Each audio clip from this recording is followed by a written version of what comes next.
Muy buenos días, Dios se les bendiga.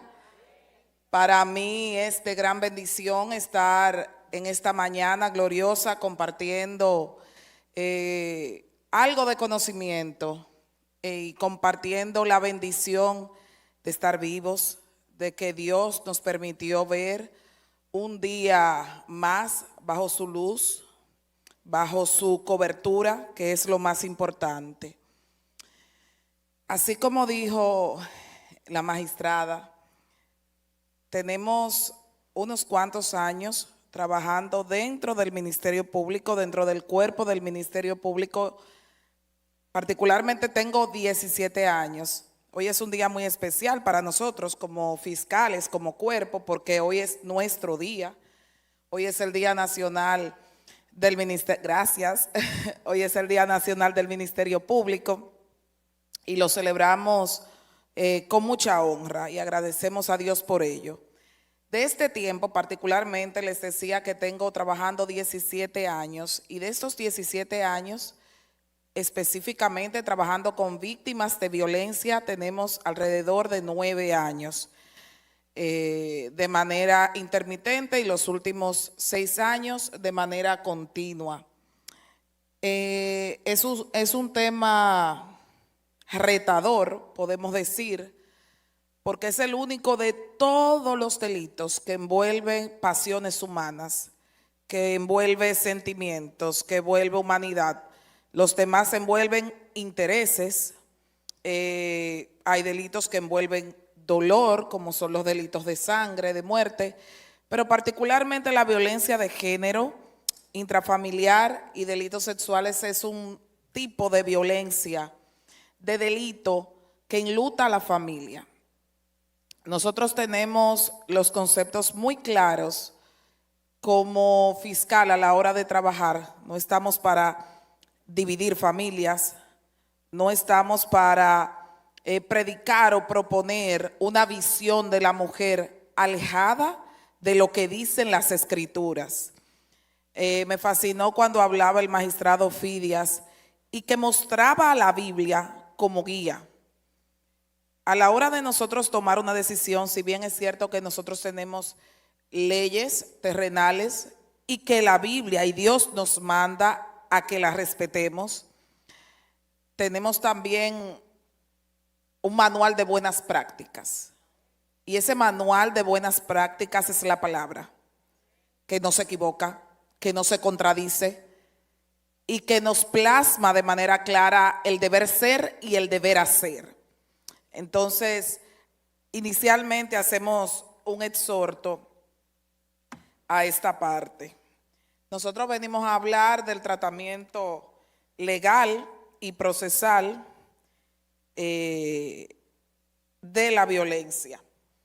Pero antes de hablar del tratamiento legal, antes de hablar de leyes, de artículos, etcétera, vamos a mostrar un par de conceptos de cómo se concibe, incluso internacionalmente, cómo concebimos la violencia. Es bueno que plasmen esto aquí para que ustedes puedan, más adelante están las definiciones, para que ustedes la puedan leer y la podamos compartir. La primera definición que traje es una definición que la considero digerible y completa. La violencia contra la mujer, un proceso de actos de coerción y violencia de poca intensidad, así inicia, o sutiles al comienzo, que va escalando en intensidad y que se intercala con periodos de no violencia a lo largo del tiempo.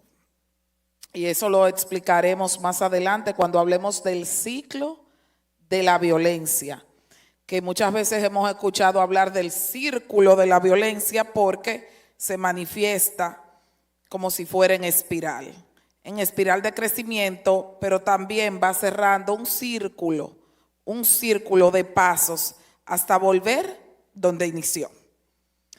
También tenemos otra definición, hemos traído, de violencia contra la mujer y es la siguiente: todo acto de violencia basado en la pertenencia del sexo femenino que tenga o pueda tener como resultado un daño psicológico, físico o sexual, inclusive como las amenazas, los actos de coacción, la intimidación, etcétera. En esta descripción de violencia vemos que se señala los tipos, incluso están implícitos dentro de esta descripción. Violencia física, que es la que nosotros conocemos como más tangible, porque es ostensible, es demostrable ante nuestros ojos. La violencia psicológica, que contrario a lo que se pueda pensar es la más común, la más abundante de todas las violencias. Y la violencia sexual, que desde nuestra perspectiva como investigadora es la violencia menos denunciada, pero no por esto quiera decir que es la que menos ocurra dentro del mismo seno familiar. Entonces, por último, traemos una definición convencional que el magistrado Fidias habló de Brasil, y es la Convención Belém do Pará. La Convención Belém do Pará es la convención que prohijó nuestra ley, la ley 2497, que es la ley de la violencia contra la mujer, intrafamiliar y los delitos sexuales. Esta convención dio nacimiento a leyes en países de la región donde se pudo visualizar de manera mucho más clara la problemática de la violencia, los tipos de la violencia y cómo los estados, los países, debían reglarse internamente para procurar penalidades, para procurar sanciones ante esos hechos. Recordemos que antes de esta y otras leyes que dieron algunos matices respecto de la violencia, no teníamos instrumentos diferenciados, claros, que fueran específicos para tratar este tema. A partir del año 97, con nuestra ley, la ley 2497, que viene a llenar ese vacío, entonces tenemos claro lo que son los conceptos de violencia contra la mujer, violencia intrafamiliar, y hay un apartado que es de delitos sexuales. Pero vamos a hablar primero de la violencia contra la mujer y las penalidades en nuestro país. La violencia contra la mujer, que la establece la ley, nuestra ley, que es la 2497, es un tipo de violencia dirigida a causar daño físico, sexual o psicológico en los ámbitos de la vida pública o privada, no importa que sea en la intimidad de la casa, puertas cerradas, no importa que fuere en un lugar público, probablemente los agresores se restrinjan de manera pública de realizar ciertos actos de violencia. Ojo, no simplemente una violencia física como la que lamentablemente pudimos advertir ayer en los noticieros, de una joven en Barahona que su pareja va y se acerca y la apuñala 5 veces. Eso es una modalidad de violencia física en el ámbito público. Pero podemos ejemplificar una modalidad de violencia física en el ámbito público, de violencia en el ámbito público también, cuando un hombre con mirada amenazante constriñe a su pareja a no conversar con una hermana, con una amiga, cuando limita el acceso de esa mujer a un lugar al que su voluntad quiera llevarla, cuando le habla con desconsideración delante de sus familiares, delante de sus amigos, delante de sus hermanos.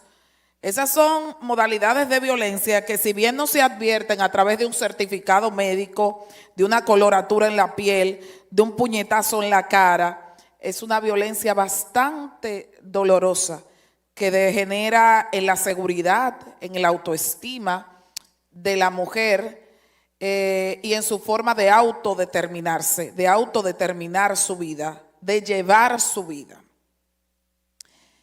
Este tipo de violencia, como decíamos al inicio, es la más común. Eso es un ejemplo de una violencia no física, de una violencia psicológica en el ámbito de la vida pública. Imagínense o imaginémonos lo que sería la violencia psicológica en el ámbito privado, las humillaciones, las desconsideraciones, los ultrajes que nosotras como mujeres podríamos recibir.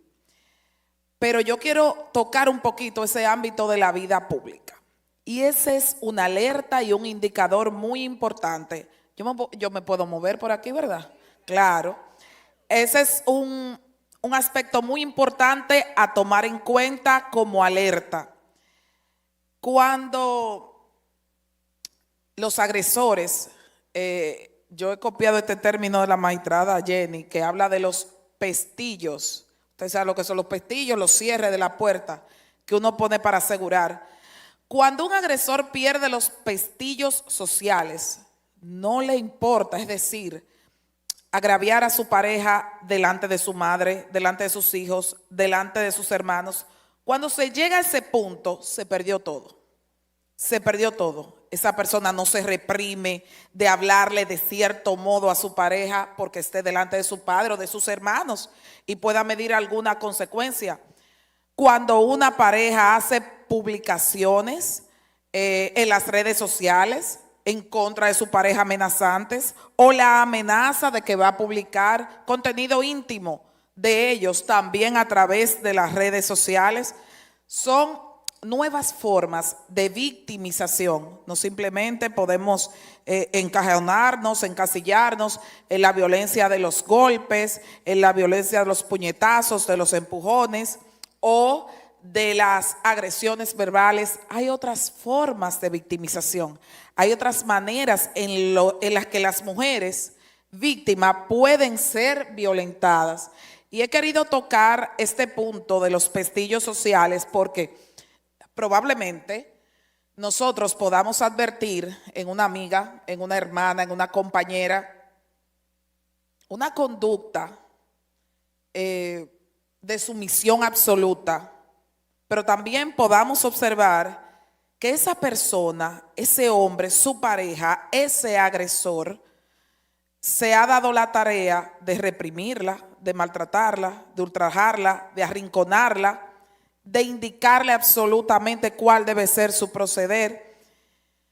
Y probablemente por el ciclo de la violencia que voy a aprovechar para este momentito, para explicárselo de manera llana, no pretendo extenderme mucho, pero sí me gustaría que ustedes tengan las herramientas básicas para poder identificar no solo la violencia que viven, sino la que se vive a su alrededor y lo que nosotros podemos evitar a través de ese conocimiento. Yo considero que eso es muy importante. Nosotros podemos ver nuestras hermanas, nuestras amigas, nuestras compañeras, pero también podemos ver la conducta de sus parejas y podemos alertarlo y podemos advertirla y podemos utilizar estrategias para mermar, limitar, eliminar la ocurrencia de la violencia en ese sentido. ¿Por qué? Porque probablemente, y nos ha tocado el caso a través de nuestra carrera, muchas mujeres que son víctimas no se asumen como tal. ¿Por qué? Porque lo asumen en la dinámica de pareja como una práctica normal. Son mitos. Él es así. Los hombres son así. Las mujeres nacimos para malpasar, nacimos para sufrir. Él solamente se pone así cuando toma. Él ha cambiado mucho después que yo parí. Son cosas que nosotros las escuchamos demasiadas veces, muchas veces, pero nosotras sabemos que son cosas que nos lesionan internamente y van calando, va dañándose el entorno de nuestra familia. Ojo, nosotras debemos guiarnos, les dije al principio, por la Biblia. El marido es la cabeza de la casa, así como Cristo es la cabeza de la iglesia. Y nosotros entendemos eso. Pero también entendemos de ese vaso frágil para ser cuidado. Nosotros también entendemos de esa mujer que tiene alta estima por encima de las piedras preciosas, de esa mujer virtuosa, como lo señala Proverbios. Nosotros también conocemos de esa parte de la palabra y debemos hacerla refrendar. Entonces, cuando les hablo de observar esas alertas, es para prevenir. Es para prevenir, porque nosotros no queremos que ese tipo de cosas pasen dentro de una familia sana que debe dar testimonio de la verdad de Cristo, de la presencia de Cristo en sus vidas. Entonces, esa es nuestra tarea. Cuando les decía que hay mujeres que no se asumen como víctimas, y es sencillamente porque las víctimas de violencia pasan por un trajín emocional que las lleva a no reconocerse. Primero, una acumulación de tensión. Quienes han sido víctimas saben que en esa acumulación de tensión la violencia se va a producir consecuentemente. Posteriormente viene una parte que se llama el estallido, es decir, cuando se produce el hecho violento. Y luego de ese estallido, como bajó la tensión, entonces viene el periodo que le denominamos como el periodo de luna de miel. Nada de nada, todo pasó, él es así, no lo va a volver a hacer, no va a volver a ocurrir, no va a volver a pasar, somos una familia y esto hay que dejarlo así. No vamos a denunciar, no vamos a buscar ayuda, no vamos a provocar que esta situación realmente corte de cuajo. 3 pasos: la acumulación de tensión, el estallido de la violencia donde se produce y bajamos a la luna de miel donde se bajaron las aguas. Y es ese periodo el que hace que una víctima no se reconozca como tal. Te di, te paso la mano. Te golpeé, te doy una sobadita. Te grité, te desconsideré, te ultrajé, te endulcé los oídos. Son todas esas cosas las que no permiten que la mujer se reconozca como víctima y son alertas también, pero probablemente ellas mismas no puedan verlas, pero nosotras que estamos a su lado podemos verla, podemos advertirlo y ahí es que entramos nosotras. Le hablé de esta parte de lo que es la violencia contra la mujer, pero hay otro tipo de violencia que no es menos importante, que es la que reseña el artículo 309 en su numeral segundo sobre la violencia intrafamiliar. Vamos a ver que mientras el primer artículo, el 309, numeral 1 de la ley 2497, reseña todas esas modalidades de violencia de las que hemos estado conversando, pero dirigida exclusivamente a la mujer en razón de su género, por el hecho de ser mujer, de haber nacido mujer. Pero en el artículo 309, en el numeral 2, tenemos la violencia intrafamiliar y también se denomina violencia doméstica. Esta violencia intrafamiliar se constituye primero en un patrón de conducta. No es una ocurrencia de un solo evento, de una sola ocasión, sino que se vuelve consuetudinario, se vuelve costumbre, se vuelve práctica en las casas. Y tiene otro rasgo diferenciador a la violencia contra la mujer, y es que puede ocurrir en contra de cualquier miembro de la familia, hijos, padres, hermanos, pero más aún es una violencia de más amplio alcance. Ocurre también contra cualquier persona con la que se haya tenido o se tenga un vínculo de convivencia. Ahí caemos en la violencia doméstica. O aquella persona bajo quien se encuentra el cuidado de los hijos y de la casa. Así lo establece la norma, la parte final del 3092. Entonces, violencia contra la mujer dirigida hacia la mujer en razón de su género, de ser mujer, puede ser física, psicológica, sexual, y la violencia intrafamiliar, que es extensiva a cualquier miembro de la familia o persona con la que se haya tenido o se tenga un vínculo de convivencia, y más aún, una persona que se encuentre bajo el cuidado del hogar. Ejemplo, ¿quién sería esa persona? No es mi familia, pero es probablemente me he retirado a los Estados Unidos y dejo una señora que cuide de mis hijos, de mis hijas, y esa persona comete actos de violencia de cualquier naturaleza de la que hemos reseñado en contra de mis niños. Entonces ahí también, aparte de otras legislaciones que contemplan protección en favor de la niñez, también tenemos una violencia doméstica dentro del ámbito intrafamiliar. Esta ha sido verdaderamente un parteaguas a la hora de hablar de leyes de protección hacia los derechos humanos de las mujeres y los niños, la ley 2497. Me gustaría en este momento hablarles de cómo es el proceso penal aquí en la República Dominicana. Para dar tratamiento a este tema, existen 24 unidades de atención especializada a la violencia hacia las mujeres. En el Distrito Nacional hay un privilegio que no lo hay en otras demarcaciones territoriales de nuestro país, y es que en cada fiscalía barrial se encuentra una mini unidad. Hay un fiscal, hay un psicólogo que atienden especialmente asuntos relativos al género y a delitos sexuales, aunque luego tengan que remitirlo a otro lugar.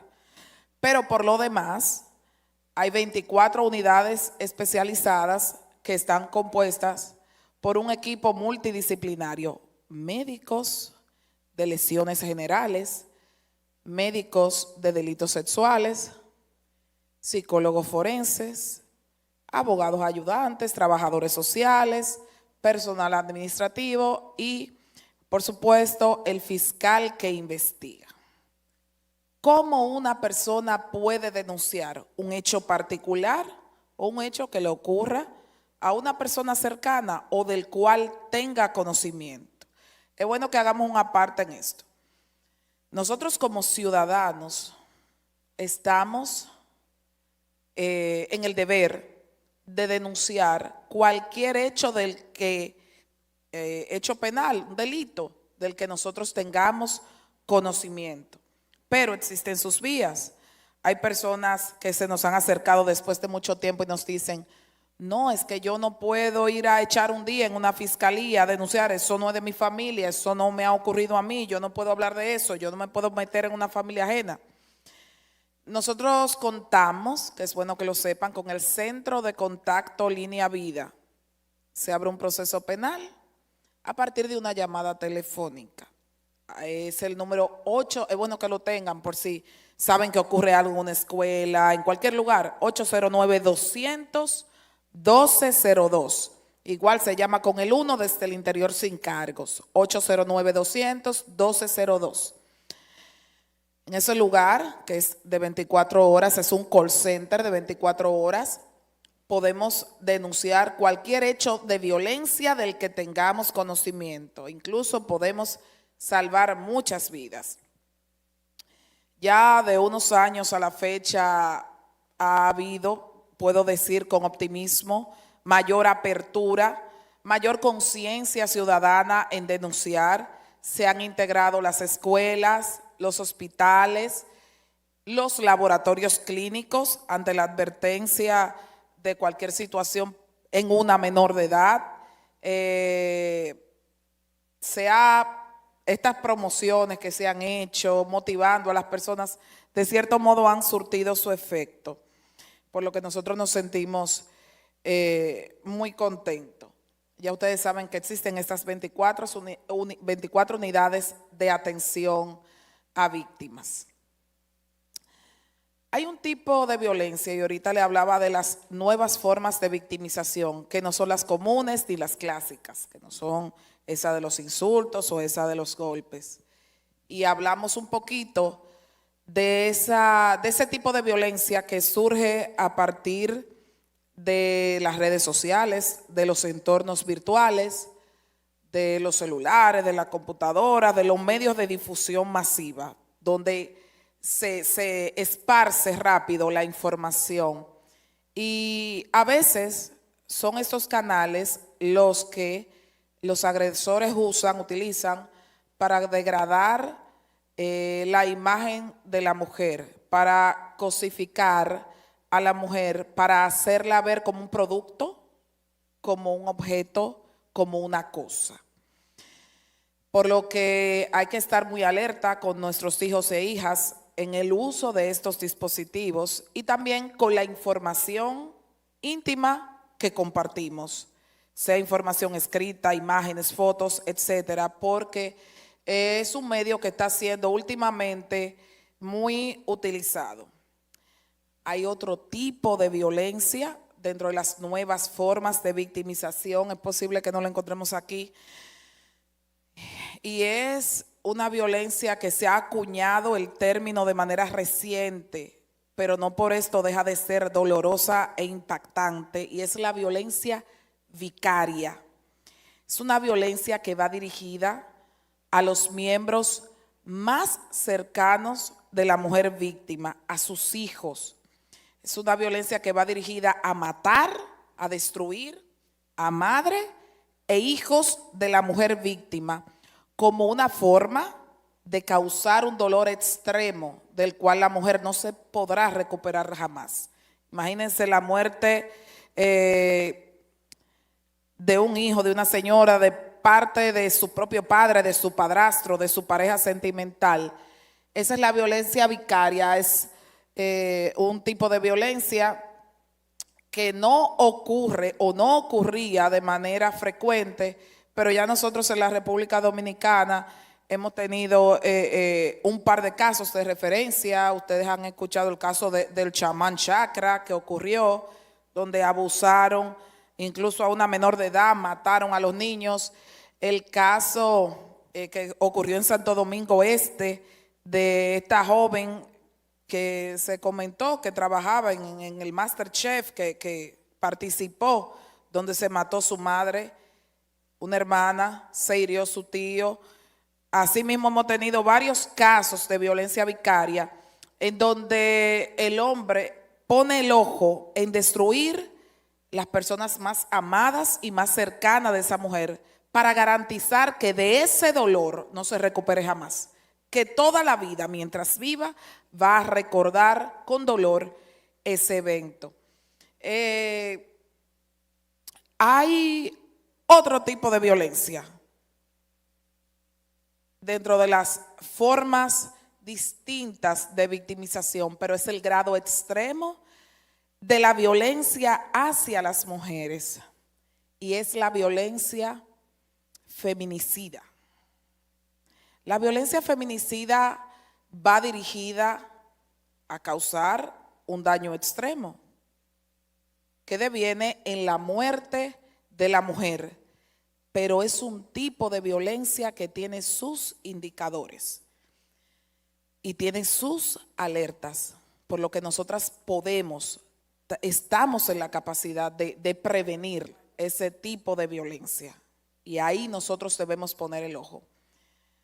Ya cuando hay una preconcepción, una determinación humana en causar un daño de naturaleza extrema a una mujer por parte de su pareja o expareja, se vienen dando indicadores. Hay acecho, hay persecución. Yo he aprendido en este camino que el hombre siempre amenaza. Y siempre amenaza de manera específica sobre lo que va a hacer. Tristemente nos ha tocado ver en algunas denuncias donde la mujer relata cuando el hombre le dice: te voy a matar frente a tu familia. Así ocurre. Es una preconcepción. Él concibe, él idea ese final para ella como forma de maltrato extremo a ella y a sus familias. Pero ese tipo de violencia, que es la más extrema de todas, la feminicida, la que va dirigida a causar su muerte, da alertas previas, hay indicadores previos. Como les decía, regularmente hay amenazas, hay comentarios con terceros, con amigas cercanas, hay palabras. Entonces, ¿qué nosotros debemos hacer? ¿Qué nosotros debemos hacer? Alertarnos. Miren, ¿qué nosotros debemos advertir? Los antecedentes de violencia. ¿Ha habido violencias previas en nosotras mismas, en nuestras amigas, en nuestras compañeras? Multiplicidad de denuncias. Ya eso es para nosotros, los que trabajamos en el proceso, debemos advertir si ha habido más de una denuncia. Caramba, hay que poner atención en ello. Las señales de alerta de las que hemos venido hablando desde que iniciamos. Tipo y forma de las lesiones. Eso habla mucho de la intención del agresor. El tipo de las lesiones. Un hombre que atesta contra la pared a una mujer, que le da golpes en la costilla, que trata de ahorcarla. Probablemente cuando yo vaya a hacer un certificado médico tenga unas marcas en el cuello que no me dé más de 5 días porque no haya provocado mayor daño, pero yo debo advertir, ese hombre la quería matar. Entonces hay que analizar el tipo de lesiones. Vemos en nuestras amigas, en nuestras compañeras, golpes de defensa y lucha, brazos y antebrazos, metió la mano, aruñones en su pareja, que puede dar cuenta. Vamos a devolverlo, por favor. Vamos a devolver a los indicadores que teníamos anteriormente, que da cuenta de que está habiendo violencia en esa casa. La amenaza de muerte, que es la número 5, que es las más frecuentes. Coge ese camino que te voy a matar, si me dejas te mato, y así como muchos otros tipos de amenaza. Aparte de la violencia clásica en la pareja, los delitos sexuales, cuando se va intensificando en el ciclo de la violencia, se presentan muchas veces ese tipo de delitos en la pareja que tiene incluso en la persecución, en el abordaje que nosotros los operadores del sistema podemos dar, hay un apartado especial que es el artículo 332 que habla sobre esa violencia, ese tipo de violencia tan especial en el ámbito de la pareja. Y para nosotros como investigadores, caramba, es difícil determinarlo, descifrarlo, porque ocurre en un ambiente absolutamente íntimo, requiere, más allá de las evaluaciones físicas clásicas en ese sentido, requiere también de una evaluación psicológica muy especial para nosotros poder probar de manera sensible que esto ha ocurrido. Pero dentro de las violencias que existe contra la mujer es la violencia de mayor penalidad. El artículo, la parte final del 331 y luego viene el 332, en la parte final del 331 habla de la pena que va de 10 a 20 años en el caso de comprobarse una violencia sexual dentro de la pareja, que puede ir hasta por la anulación de la voluntad. Amén de que ella diga, no quiero, pero usar otros medios, dar medicamentos químicos, que en otras legislaciones se habla de la sumisión química, que es administrar medicamentos en la pareja para hacer que se anule su voluntad y hacer de ella lo que quiera. Tenemos violaciones a las órdenes de protección, ya cuando han habido denuncias y órdenes de protección previa. La violencia frente a los hijos, que es un agravante, y el uso de armas y el alcohol, que es un detonante de la violencia. Esas son algunas de las señales que se dan previa a la violencia feminicida, que es la forma más atroz y más contundente de la violencia. No he querido traerle un esbozo o traerle de manera amplia, hablar de leyes, hablar de artículos, porque comprendo que no todos somos abogados y nos manejamos en ese ámbito, pero sí todos nos manejamos en ámbitos que hay de algún modo violencia y que podemos ayudar, Esta mañana yo he querido ser instrumento de traer más bien información que nos sirva para que nosotras, una palabra muy sonada entre las feministas, pero no debemos de dejar de acuñarla nosotras, de manejarnos con sororidad, esa solidaridad, ese amor entre nosotras las mujeres, que somos nuestro principal apoyo. Desde niñas nos encompinchamos con una amiguita, le contamos nuestras cosas, nuestras hermanas suelen ser nuestras mejores amigas, nuestras primas, crear esa intimidad, esa sororidad, porque si estamos juntas, estamos cuidadas. Si estamos juntas, estamos protegidas. Si yo tengo a mi amiga al lado, lo que yo no puedo ver de mí misma, ella probablemente pueda verlo y pueda ayudarme y pueda colaborarme. Y esa es la recomendación, el exhorto que yo quisiera hacer en esta mañana. Nosotras no podemos quedarnos calladas ante el abuso, ni el propio ni el del prójimo. Nosotros debemos comunicarlo, así sea a la autoridad superior de nuestra iglesia. Nosotros debemos hacerlo de algún modo. Nosotros debemos denunciar el abuso y denunciar la violencia. Para mí ha sido un placer compartir estas palabras con ustedes y voy a dejarlo hasta aquí, a menos que me vayan a hacer algunas preguntitas. Vamos a dejar que le den la palabra. Ay, que ella lo bajó. Dios le bendiga. El Señor continúa bendiciendo a nuestra expositora. Y tenemos pregunta, claro que tenemos preguntas. Quédeseme ahí.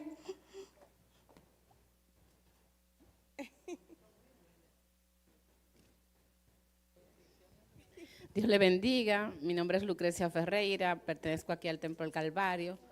Muy buena presentación que nos sirve de provecho a cada uno de nosotros porque a veces ignoramos algunos términos que usted empleó hoy. Mi pregunta va referente a los niños huérfanos, mayormente a los que quedan después de que han presenciado la muerte de su madre, a veces por violencia del mismo ese esposo o el esposo, delante de sus hijos. ¿Qué tipo de ayuda hay para estos niños que quedan con esta frustración? Sí, importantísimo. El Ministerio de la Mujer tiene un programa que está en desarrollo, pero ya ha dado participación a casos de niños huérfanos producto de la violencia, en donde hay incluso como práctica de apoyo social una subvención económica y dan apoyo psicológico de manera continua y también dan acompañamiento legal para la persecución en contra del agresor. Ese programa lo tiene el Ministerio de la Mujer. Digo que está en desarrollo porque la escala no ha sido amplia, pero sí se han manifestado en los casos en donde hay niños huérfanos, producto de la violencia, por lo que si ustedes tienen el conocimiento de algún caso en el que no se le esté dando apoyo, asistencia, ayuda, podrían hacerlo de conocimiento y acercarlos al Ministerio de la Mujer. Yo soy Dorothy Locuar, cariñosamente Leni, soy miembro de esta congregación y tengo desde muchos años trabajando con mujeres. ¿Qué responsabilidad, si alguna hay, tiene la iglesia de denunciar los casos probados, no rumores, los casos que se prueben de violencia intrafamiliar? ¿Hay alguna legislación para eso? Les decía que la ley establece como ciudadanos y ciudadanos de primera clase, que somos los miembros de la iglesia, la ley establece que todo el que tenga conocimiento de la ocurrencia de un hecho punible está obligado a denunciarlo. Callar podría en algunos casos asumirse como una modalidad de complicidad, de apañamiento, y la complicidad tiene sus penalidades. Lo que pasa es que regularmente nosotros, los investigadores, por supuesto, porque la ley también establece que la persecución penal es personal. Nosotros nos vamos a quien cometió el hecho, cometió el daño, pero es muy mal visto. Igual ocurre, lo que usted me manifiesta, igual ocurre en las escuelas. Hemos tenido mucha lucha con los directores regionales y directores escolares que luego que una niña, regularmente las niñas denuncian mucho ante las orientadoras, se niegan a dar participación al Ministerio Público, se niegan a dar información y si la dan somera y no quiero que mi nombre aparezca, no quiero que se sepa que yo hablé, no quiero que… Eso ocurre en las iglesias y nosotros lo sabemos, por lo que nosotros estamos llamados a hacer lo bueno, hacedores, no solo oidores, hacedores de lo bueno y de lo que dice la palabra. Cuando se dijo al César lo que es del César y a Dios lo que es de Dios, la justicia en ese momento, la parte legal, jugó un papel muy importante en esa expresión. Entonces, la justicia terrenal juega un papel importantísimo en lo que se refiere a la integridad. Y sin integridad nadie va a ver a Cristo. Sin integridad nadie lo va a ver. Entonces, sí, nosotros como ciudadanos de primera clase, como yo siempre he dicho, que somos los miembros de la iglesia, estamos no solo llamados, obligados a denunciar ese delito. No quiere dar su nombre, quiere hacerlo de manera anónima, puede llamar a través de los centros de contacto Línea Vida, no hay ningún problema. No hay ningún problema. Quiere hacerlo de manera responsable, quiere acompañar a esa hermana, a ese hermano, a ese bebé, a esa niña, lo acompaña, lo recibimos, pero debe hacerlo. Está en un deber legal, ciudadano y un deber bíblico desde el punto de vista de los ojos de Dios. Claro que sí. Doctora, y antes de continuar con la siguiente pregunta, también es importantísimo que la iglesia sepa que tiene fe pública, lo que significa que un caso que una iglesia dé a conocer, primero, como tiene la fe pública de que fue la iglesia, está también protegida y amparada. Nadie puede venir a causarle un daño mayor a una iglesia y en ese sentido tiene la ventaja como si fuera una persona particular. A una persona particular tú dices, bueno, guarda por favor las formas con mi nombre, con todo lo que es la privacidad, porque puede entenderse, bueno, yo soy una persona que cualquiera por ahí me puede tomar, pero la voz de la iglesia es la voz de la comunidad, es la voz de alguien que, como digo, así como un notario público, así como un fiscal, un alguacil, la policía. Exactamente, también la iglesia tiene esa fe pública. Y ojo con esto, iglesia, nosotros quizás deberíamos felicitarnos como departamento y como iglesia por haber traído este tema tan importante. Y no lo debemos, que se sepa, y no lo debemos minimizar en este sentido. ¿Por qué? Porque la violencia, lamentablemente, nos llega, nos llega a las iglesias y tenemos que tener el ojo avisor. ¿Por qué? Porque más allá, y este sería quizás otro tema, más allá nos escondemos y decimos, pero ¿y cómo yo como mujer cristiana voy a denunciar a tal o cual situación? ¿Cómo me verán? ¿Qué hago? No puedo, tengo que quedarme callada. Y no, iglesia, no. Primero tenemos el respaldo de Dios y luego de nuestros líderes, de nuestra propia comunidad que nos puede ayudar en cualquier caso que esté presente. La siguiente pregunta, y creo que otra más y ya. Ay, bueno, doctora, esto es de verdad muchas preguntas. Vamos a dejar la siguiente. Buenos días, Dios les bendiga. Mi nombre es Pamela Espinal. Este tipo de temas es muy importante porque como iglesia nos ayuda a entender y sabiendo que somos el segundo país de Latinoamérica hasta el 2021 registrado con mayor tasa de feminicidios. Hasta el 2021 es el dato que tenía. Entonces, usted me aclarará ese punto. En otro orden, es bueno saber que la iglesia forma parte del control social, es decir, ayuda al Estado a controlar a los ciudadanos. ¿En qué sentido? Cuando nosotros como miembros invitamos a una persona a congregarse, a hablarle de Jesucristo, y tenía una vida totalmente apartada de Dios, eso ayuda al Estado a tener menos dificultad y también genera menos violencia en la sociedad. Entonces, es bueno que nosotros nos mantengamos atentos a la Constitución y a las leyes, porque aunque no seamos el que no es abogado, es bueno saber qué derechos y deberes tenemos como cristianos y ayudar a los demás. Amén, gracias. Creo que ese fue un comentario, ¿no? O tal vez sobre la estadística que ella preguntaba hasta el 2021, si tiene. Sí, no, éramos un poquito menos, pero a partir del 2022 estuvimos en sexto lugar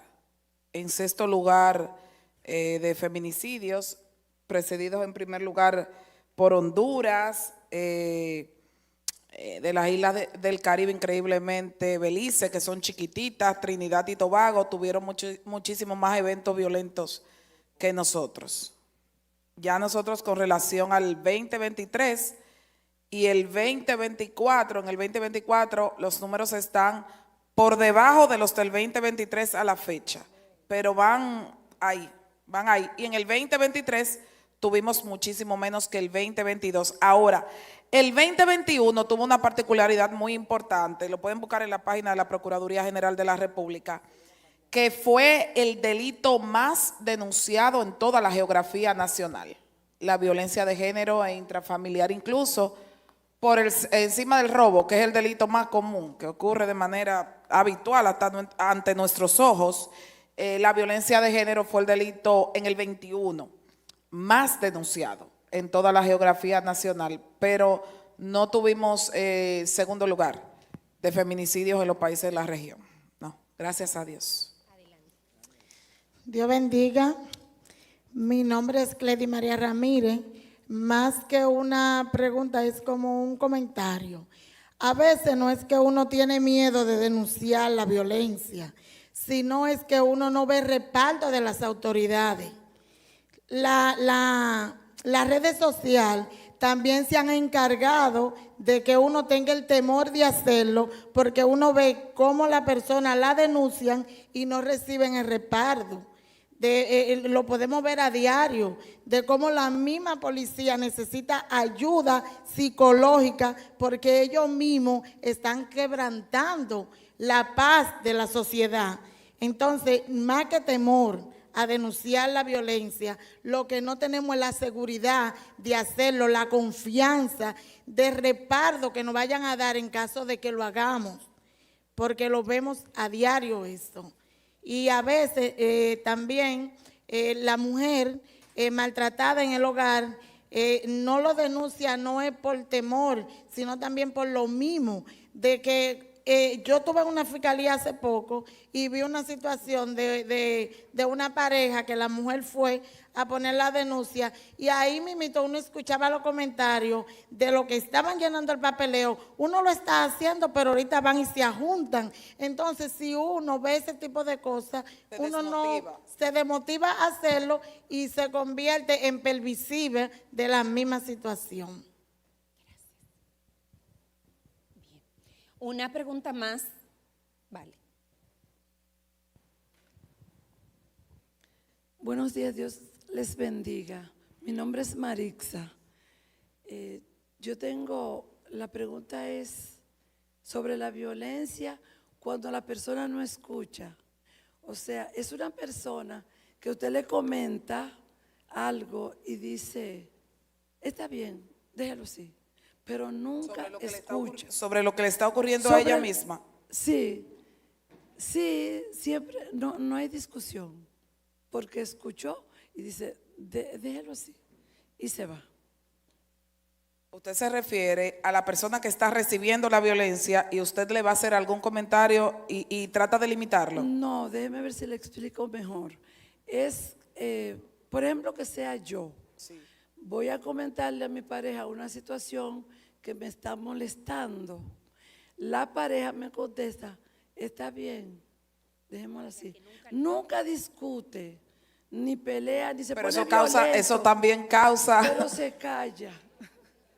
Sí, Gracias. eso también, sí, cómo no. Gracias. Eso también son silencios dolorosos. Tú quieres resolver la situación, tú quieres hablar sobre ello, pero se presenta en la pareja un bloqueo. Un bloqueo. Ya, no me hable de ese tema.